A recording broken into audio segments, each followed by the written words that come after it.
Kabalo ba ka nga daghan kayong mahitabo sa atong kalibutan karong 2022? Ug labaw na gyud sa gawas sa atong kalibutan o sa solar system. Daghan kaayog sorpresa ang atong kinayahan apan karon nga tuig gyud ang pinakaabangan sa atong mga scientists. Gihulat gyud ni sa mga astronomers nga tuig kay naay mga butang nga mahitabo sa gawas sa atong kalibutan nga talagsarang mahitabo para natong mga tao. Dapat batang mabalaka ani? Mga dili katuhoang butang nga mahitabo karong 2022. Kana ang atong dapat masayran. Okay. Padayon ta. Grabe kadaghan ang mahitabo sa gawas sa atong kalibutan karong 2022. Ug ato ning tagsa-tagsahon nga mga panghitabo. Unahon na nato ang buwan sa Marso. Sa katapusan sa bulan, makita nato ang tulo ka planeta nga maglinya atubangan sa adlaw. Ang mga planeta mao ang Venus, Mars, ug Saturn.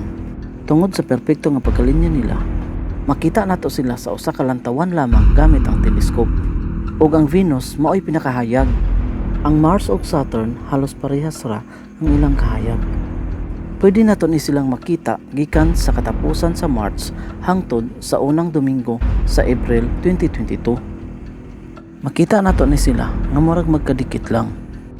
Ug mapansin nato nga ang Venus mas mosamot pa siya og kahayag.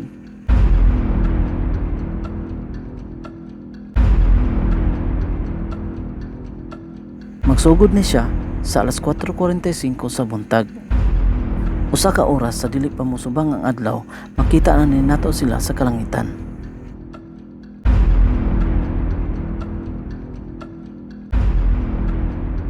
Ug sa Mayo 15, naa usab palabas ang kalangitan para sa atoa. Mahitabo ang gitawag nga total lunar eclipse.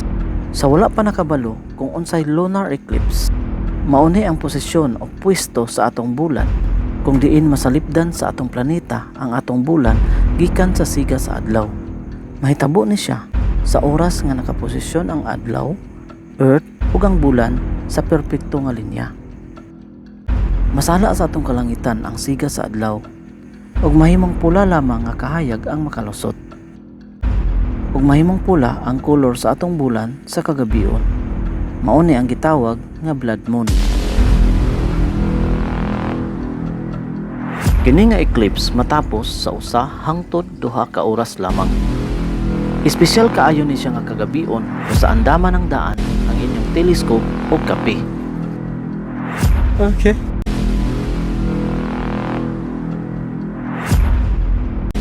Karon nga tuig kaduha mahitabo ang total lunar eclipse. Ang sunod nga eclipse mahitabo sa bulan sa Nobyembre. Kung dili man galing ninyo masaksihan ang eclipse sa Mayo 15, mauna ni ang inyong second chance para masaksihan. Sana all na second chance.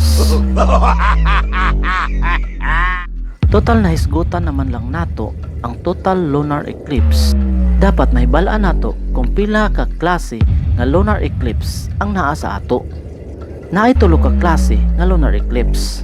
Unahon na nato ang nahisgutan nato ganiha. Ang total lunar eclipse mao ang masalipdan sa atong planeta ang kinatibuk-an sa atong bulan. Ikaduha ang gitawag nga partial lunar eclipse. Mao kini ang katunga lang sa atong bulan ang maigo sa kahayag sa adlaw. Mao nang rason nganong naay nagkalain-laing klase nga porma sa atong bulan. Ang ikatulo mao ang penumbral lunar eclipse. Mao kini siya ang halos nakagawas na ang atong bulan gikan sa anino sa atong planeta. Dili lang eclipse ang mahitabo karon nga tuig. Sa umaabot nga June 24, dili lang tulo ka planeta ang maglinya kundi 5 na sila. Mao ang Mercury, Venus, Mars, Jupiter ug Saturn. Maglinya ni sila sa usa ka posisyon nga murag mga bola sa bilyard. Hayag kaayo ni silang 5 ug dili na nato kinahanglan mo gamit og teleskop para makita nato sila. Ug dili pa na mao. Kay mosabay pod sa linya ang atong bulan ug mopisto siya sa tunga sa Mars ug Venus. Take note, dili pod pasabot nga nakita nato sila nga naglinya is nag-usa na sila sa usa ka posisyon. Lagyo ni sila sa usag-usa. Makita lang nato nga naglinya tungod kay naa man ta sa Earth. Maupod ni ang gitawag nga Mars opposition. Parehas ra ni sila og posisyon sa atong bulan kung naay lunar eclipse. Mauni ang pagpwesto sa Mars nga nakatago sa anino sa atong planeta. Asahan nato nga mahitabo ang Mars opposition sa December 8, 2022. Ug kung madayon man galing, tibuok gabi nato nga makita ang planet Mars sa kalangitan nga dili na kinahanglan mo gamit og telescope. Kakahitabo lang ni siya kada duha ka tuig o sobra pa. Mahitabo otro ang sunod nga Mars opposition sa January 15, 2025. Busa siguraduha nga nakamark na sa inyong kalendaryo ang maong pitsa. Dili lang kita ang gahulat sa mga katingalahang panghitabo, parihas ni ini. Apil na pod ang ato mga sayentipiko. Sa panahon nga mahitabo ang Mars opposition, magpadala gyud dayon og mga sakyanan paingon sa Mars ang mga space agencies. Kaysa ingon ani nga mga oras, mas duol ang Mars sa atong planeta. Kung baga, less gas consumption og less time travel. Dili lang Mars ang naay opposition karon nga tuig, kundi apil na pod ang duha ka gas giant nato nga mao ang Jupiter ug Saturn.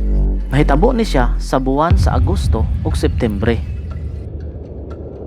Nakita na ninyo ang dagang planeta nga maglinya karon nga tuig, ug halos dili na ko makahulat nga makita sila sa atong kalangitan. Take note, dili lang ang planeta ang maglinya karon nga tuig. Kabalo ko nga kadaghana sa ato ang mahilig sa shooting star. Pues, karong December 14, asahan nato nga mahitabo ang ginatawag nga Geminid Meteor Shower. Ipaabot ni nga mahitabo ang pag-ulan sa bulalakaw karon nga tuig. Gi-estimate nga dili maubos sa 90 ka stars ang makita nato nga mahulog sa kada oras. Kaso nga lang, dili nato makita tanan kay timing pod sa parehas nga adlaw mogawas ang ginatawag nga waning gibbous moon. Waning gibbous moon ang tawag sa bulan nga more or less 3/4 lang ang iyang kahayag. Hayag kaayo ni siya ug masapawan ang pagkahulog sa mga gagmay nga stars. Busa, basin dili nato makita ang uban. Pero ayaw kabalaka kay daghan man gihapon ang atong makita ug matawag gihapon nato nga meteor shower. Busa ayaw mo pagkulong sa sulod sa inyong balay sa ingon ani nga oras. Mas maayo mo lantaw mo sa parte kung asa layo ang bulan para mas maklaro ninyo ang mga stars. Kini nga mga panghitabo na ay insakto nga oras nga makita nato sila. Hulati lang ninyo ang sunod nga mga update diri sa atong channel. Siguraduha nga nag-subscribe ka na. Kaning tanan mahitabo karon nga tuig. Hinaot nga kini nga tuig mahimong malinawon para sa atong tanan. Ug diri na lang ko kutob para sa video nato karon.